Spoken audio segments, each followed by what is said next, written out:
So yesterday we had a fantastic day. We were very, very lucky to have President Calderón spend so much time with us, followed by Carlos Slim giving us some of his insights on the global economy and doing business in Latin America, and of course the interview with Robert Redford, which was very special as well. And I think many people in the audience are rushing out trying to find another copy of some of his films to remind ourselves of how good he was in his acting career as opposed to his directing career. So we had some great sessions through the rest of the day, and I think everybody got a lot out of it. Now, our next session this morning is a very special individual who needs no introduction, Roberto Hernández Ramírez. And in order to interview him and get into a conversation with him, I'm going to invite into the stage in a second Geoffrey Kent. Geoffrey is our ex-chairman. I hesitate to use the word ex-chairman because he's still on my board of directors and he's always going to be very involved. But Geoffrey is one of the world's greatest explorers and adventurers as founder, chairman and CEO of Abercrombie & Kent. And I'd like to invite both of them to the stage now, and they're going to have a conversation and share some thoughts with us. Gentlemen, please join us.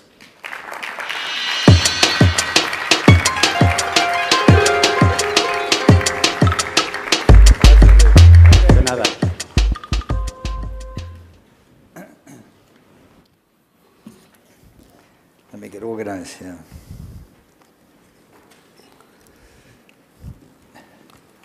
Well, good morning, everybody. It was, again, a wonderful night last night. I'm really happy to be here with Roberto, and it brings back a trip about 3 years ago when I was meeting with Roberto and Claudia, and they said, well, do you know Mexico? And I said, well, you know, not really, no. And I said, it's better than Africa. I said, really? It can't be better than Africa. And so they said, we will plan a trip for you. So Roberto and Claudia planned this great holiday. It actually put Abercrombie & Kent to shame. And actually my guide was Roberto and Claudia and Mary Lou, who I think is somewhere in this audience here. And we had an amazing time. And it really changed my whole focus of Mexico forever, because this is an amazing place. It's not just what you read about beaches, but all the Yucatan, everywhere we went was incredible. So Roberto, thank you for being such a great tour guide and planning such a great trip. During that time, and being with you sort of for so long, I learned so much about you and how you devoted both your professional life and your personal life to travel and tourism, and above all, conservation. So I think my first question to you is, what got you so interested in nature? Why are you so interested in local cultures and people? And why are you so concerned about the loss of biodiversity? Muchas gracias por la invitación. Buenos días.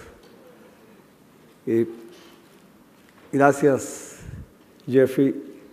Creo que aquel viaje fue un viaje realmente espectacular. Decíamos, es como leerle la mano a una divina cuando tratamos de mostrarle el país que teníamos, la herencia cultural, la parte social que estábamos trabajando y toda la parte de conservación. Creo que el cómo yo llegué a enamorarme o a ser un fanático de la conservación es básicamente algo muy similar que Jeffrey, porque yo nací en un rancho en medio de la jungla en Veracruz y salí de ahí hasta los 11 años de la selva. Pero regresé muy seguido y fui viendo cómo se destruía la selva, cómo se iban abriendo espacios para tener ganado o para cultivos, y cómo íbamos perdiendo esa biodiversidad que había.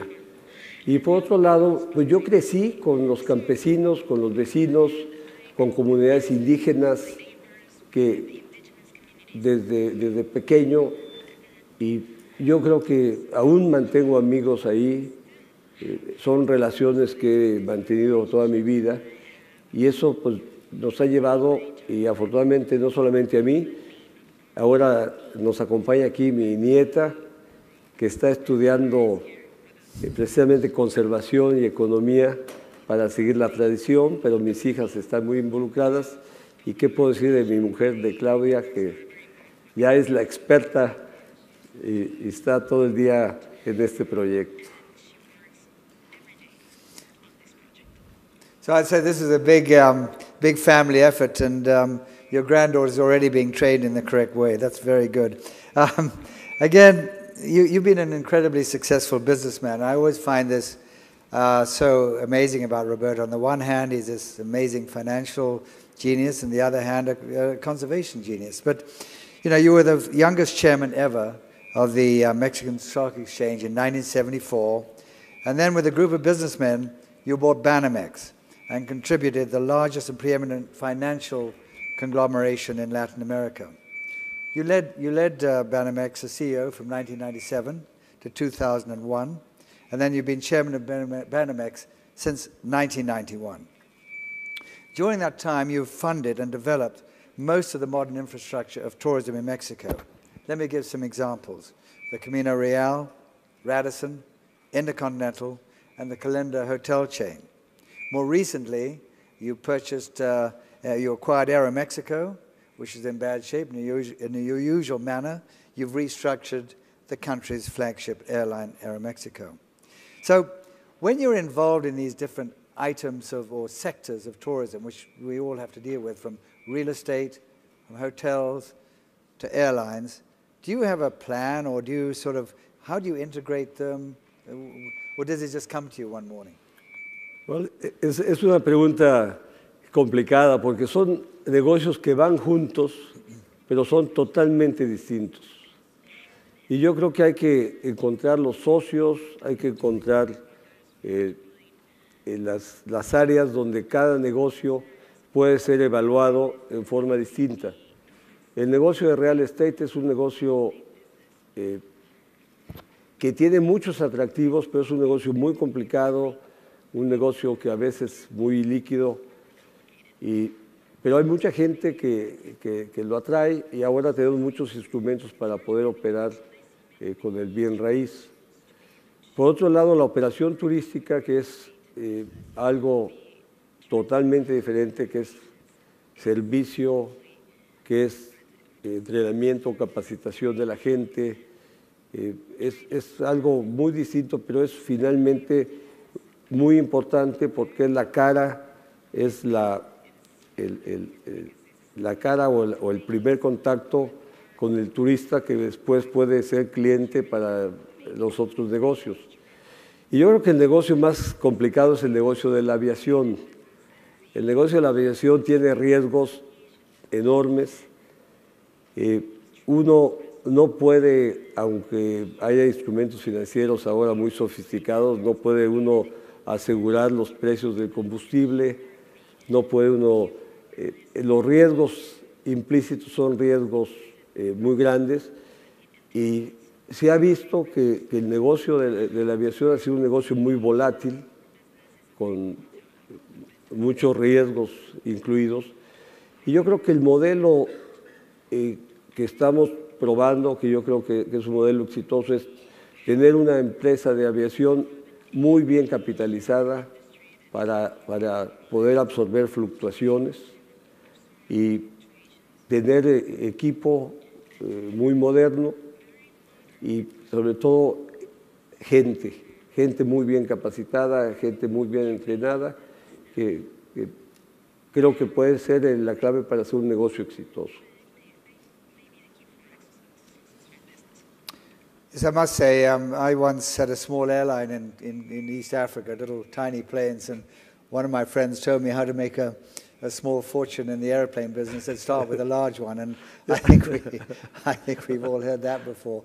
But you know, one of the things is without the airline sector, we never can get anything else moving because the airlines bring the clients in, and so I think one of the things that government should do far more of is the integration of the airline sector with the hotel sector, with the real estate. And I find that they all move on different sectors. And once again, going back to World Travel and Tourism Council, what we've been trying to do here is to get all of those sectors as members and produce a unified front to governments to see how they can help from the public sector. So you're telling us both from an institutional manner what you've been doing with Banamex, but also, you have been heavily and personally involved with your family on conservation. I know that you're vice chairman of the Nature Conservancy Board of Directors in Washington itself. And let's deal with that. And obviously, and I often speak with you and Claudia, and you're telling me these wonderful places you're going to. So what are the three most wonderful visits you've had, of course, outside of Mexico? Pues yo creo que es una pregunta muy difícil de contestar. Hay lugares extraordinarios en muchos países, pero yo creo que además del lugar hay que ver la compañía con la que va uno, quiénes son las gentes locales que lo introducen a la experiencia y realmente el poder tener la experiencia de lo que va uno a ver.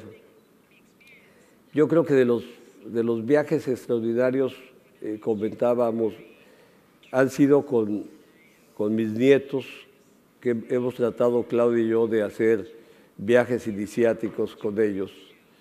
Uno de ellos, caminamos el desierto de Namibia con un grupo local muy interesante, y después de eso terminamos el viaje en Etiopía.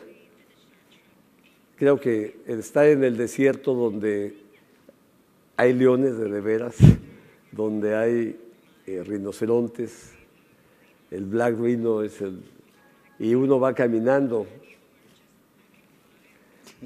Es una aventura y duerme uno a la intemperie con los jackals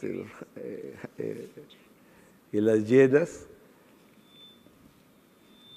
The great thing about Africa is that you can see the black rhino, but he can't see you. So the key thing is to not make too much noise. Otherwise, they could come a bit unfriendly, as I'm sure you were told.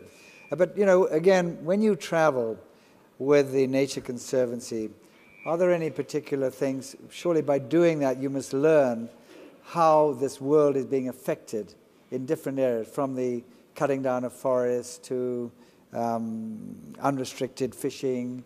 So what is the major takeaway, do you see, from the Nature Conservancy of the problems facing this earth today? Well, I think that there are two big problems, because the Nature Conservancy is a very American-based company. And it has been global in the last 20, 25 years. But for conservation, you need to raise a lot of money. And this is one of the big challenges. That's what you're good at. Philanthropy. And in the other big challenge outside the U.S. is that the areas that we want to preserve, las áreas que queremos conservar, son áreas donde hay gente que vive.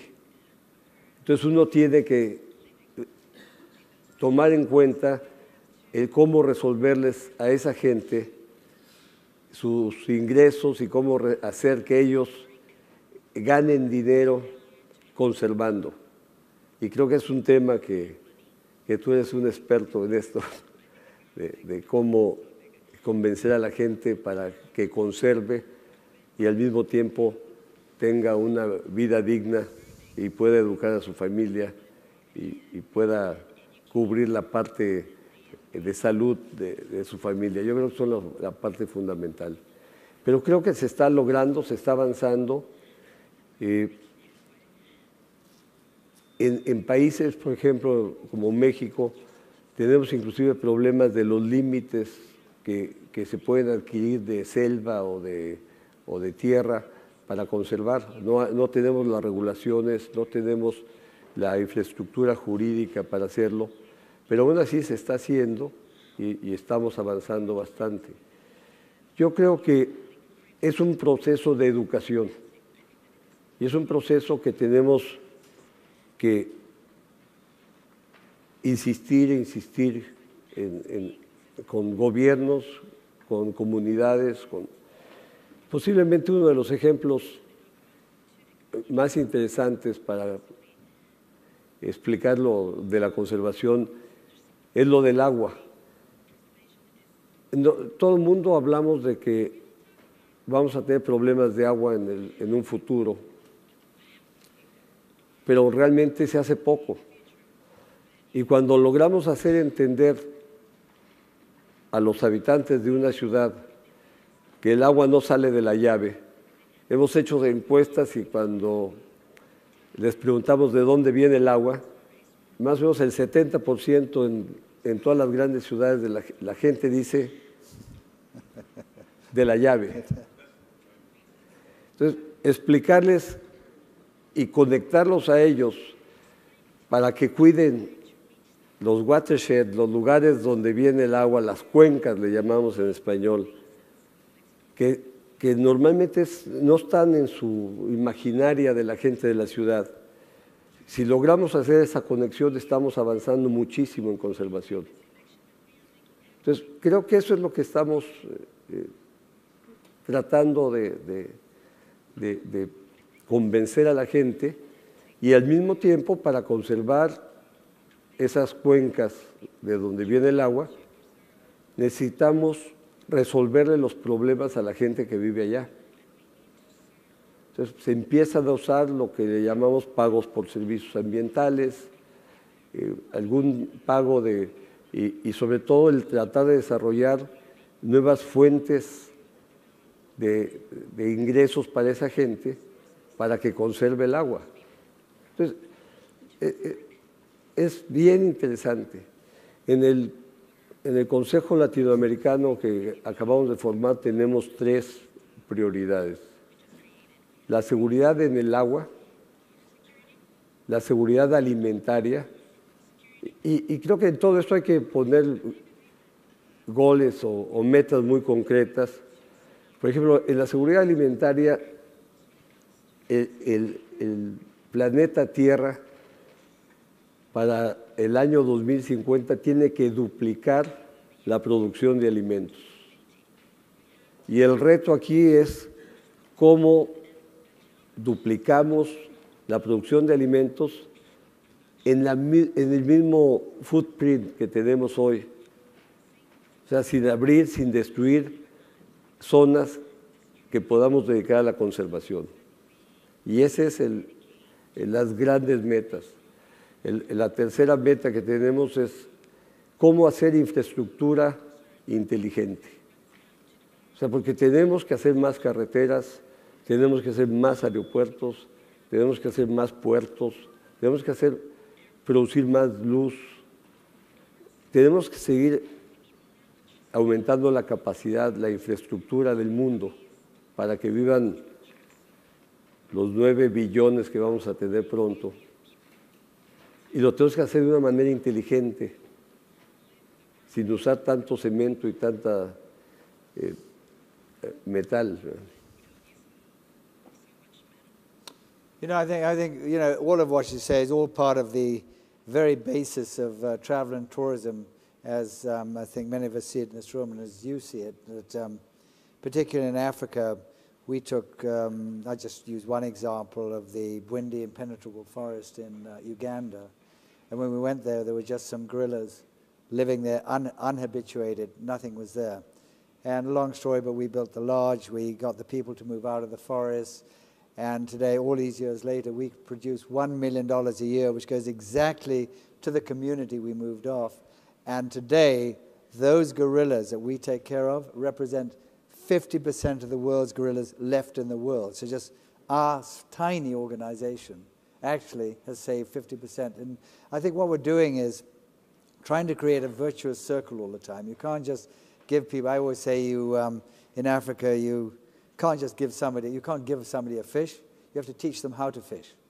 And so we're always trying to educate the people, just as you do here, and I want to get onto that in the Yucatan in a minute, but we have created schools and education, and especially with children. We've created, many of them can't eat, we've created how they can eat. And by the way, we have taught them all that actually wildlife and the ecology is value to them. It's a money. It's all about economy. And, you know, don't kill a lion because it's worth $200,000 to you a year. And so I think all of us have to do much more than that. And I know that travel and tourism has really, really saved Africa 100%. Without this, I don't know what we'd be doing today. And I think, why don't I go on to the Yucatan? Because when I was flying with you, we flew over this amazing peninsula, and you were describing, you know, some of the background to the Yucatan. And I remember you saying, talking about the green gold, and maybe we can talk about that a little bit. And then how you found all the abandoned haciendas and beautiful buildings, and really, the people were living quite poorly because after the, you know, the green gold had gone, there was nothing there. So why don't you tell us, what was your inspiration one day to bring your dream and Claudia's dream and the whole family's dream of the Yucatan alive around your haciendas, and what's the basis of that story? Well, I think it's a very long story because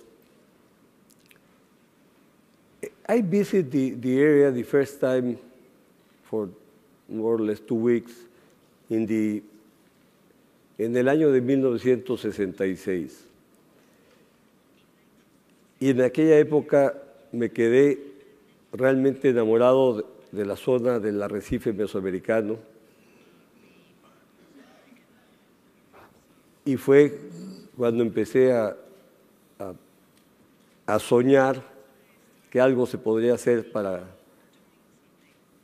tener aquí un lugar, conservarlo y poder venir de vacaciones. Pero poco a poco nos fuimos involucrando en la península de Yucatán.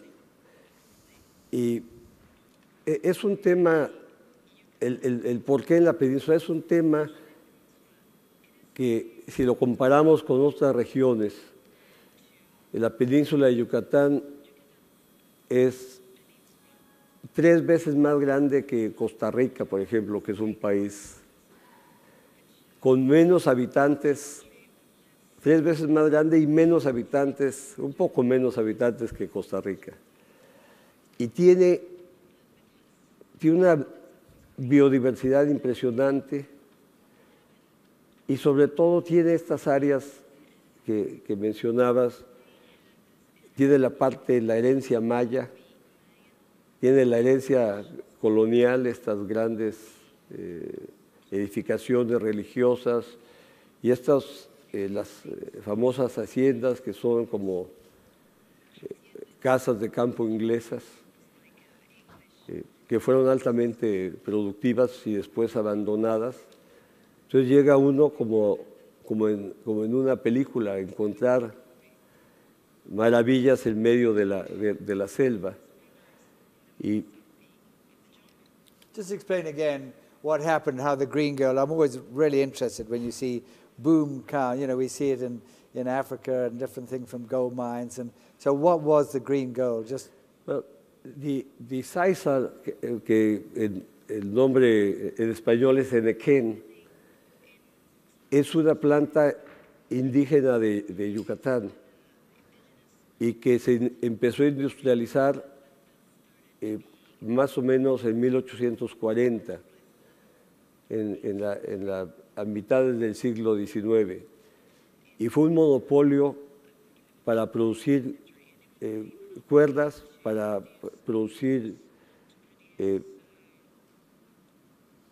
toda la parte de contenedores que se vendía básicamente a Norteamérica para mandar el grano a Europa o para producir las pacas de alimento de las vacas. Y fue una demanda extraordinaria y se le llamó por eso el oro verde, porque el enequén, que es una planta, se convirtió en un oro y fueron haciendas altísimamente productivas. So this whole area in 1840s was incredibly wealthy. I went with you. The haciendas, beautiful. They had private railways. They had everything. And suddenly the price collapsed and other things. And then they were just abandoned, right?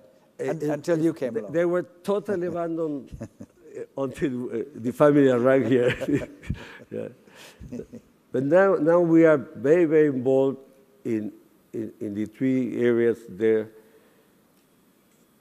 tratando de recuperar la cultura, la parte cultural, haciendo un esfuerzo grande social y haciendo el esfuerzo de conservación ecológica. Entonces, son tres cosas, tres elementos que se mezclan y creemos que son muy importantes el mostrar esos elementos, el invitar a viajeros que vengan a vivir la experiencia y es un gran destino y es lo que pensamos nosotros que es un destino que va a seguir expandiéndose. So, how many of these haciendas have you actually, now you're the biggest proud owner of haciendas here, but how many actually have you developed now? And how many communities have you saved? And all to do with tourism again, because obviously we bring tourism, it's the different side of tourism which we wish to promote. Yo creo que no se pueden todas convertir en hotel, pero se han salvado, tenemos 5 o 6 hoteles pequeños en estas haciendas, pero lo que se ha desatado un movimiento tanto local como internacional, que vienen gente a comprar haciendas y restaurarlas y seguir este proceso. Y más o menos estamos ahorita en unas 40 comunidades diferentes con proyectos sociales y proyectos de conservación. Estamos entrando ahora especialmente en la conservación le llamamos de arquitectura vernácula, o sea, hay pequeños pueblos que están muy bien conservados porque no ha habido intervenciones, han sido también abandonados, pero que es relativamente sencillo recuperar la vida de estos pueblos y volverlos a integrar a la actividad económica, y creo que el turismo es algo fundamental para lograr esto. Entonces, I think again when we had breakfast with the President of Mexico, we were saying that actually the whole Yucatan, the whole concept that you've had with the Mayan culture, and I want to get on to the Punta Pajeros in a minute, and the reefs, and all this adventure travel with very comfortable, different abodes. I really think this is a huge sector that hasn't actually been promoted well enough. Would you agree about that yet? Yo creo que en el área de Cancún ha sido muy exitoso el turismo masivo. Creo que ha sido un fenómeno realmente del mundo, ha sido un ejemplo de lo que se puede hacer. Y yo creo que el tema ahora es cómo convertir o cómo no dejar el turismo masivo, pero aprovechar ese turismo y expandirnos ahora más que en turistas, en viajeros sofisticados, viajeros que entiendan, nosotros pensamos que inteligentes, que entiendan y que puedan tener la experiencia de vivir la naturaleza, de encontrar estas culturas milenarias o centenarias en el caso de las culturas coloniales, y que vivan en contacto con la gente, con los mayas que están aún aquí. En Yucatán tenemos todavía 1 millón de gente que habla maya. I think we're beginning to run out of time. Before I finish, I would like to ask you one question. What do you think needs to be done what do you think we should do about tourism over the next 10 years in Mexico, and what's the biggest challenge facing us? Well, yo creo que México ya tiene la infraestructura turística, es un país exitoso en turismo. Yo creo que hay que explorar este nuevo turismo que se está desarrollando cada día, que es el turismo sofisticado, que es un turismo de un nivel económico, del siguiente nivel económico, que está buscando experiencias diferentes, experiencias únicas, que más que un turista es un viajero. Yo creo que eso viene también con la posibilidad de que esos turistas, esos nuevos viajeros, compren casas, que ya hemos estado viendo que están comprando casas y restaurando casas en pueblos o en ciudades coloniales, y que eso dé un nuevo impulso económico. Yo siento que debemos de tratar de poner las miras en esos viajeros, y creo que hay un campo ahí muy grande para poder trabajar juntos con la conservación de la naturaleza, con la conservación de la cultura y la promoción de la cultura, y con el desarrollo social.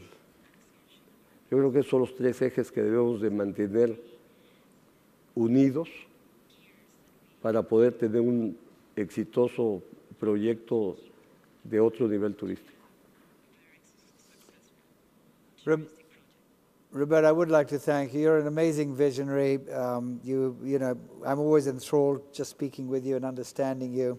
I still like the idea that you discovered Yucatan and had to sell off a great piece for a little bit of money. You took your flying boat, you found Punta Pajeros. You always had something interesting. You have all this vision and I know, excitement and passion. And really thank you. And I think actually walking in today, I saw that the sponsors today are Banamex and Aeromexico. So thanks for sponsoring this huge event too, which you didn't know, I don't think, until you walked in. But anyhow, thanks a lot. You're a really terrific person. Jeffrey, love your family. Really a pleasure to be here. Okay. Thank you very much.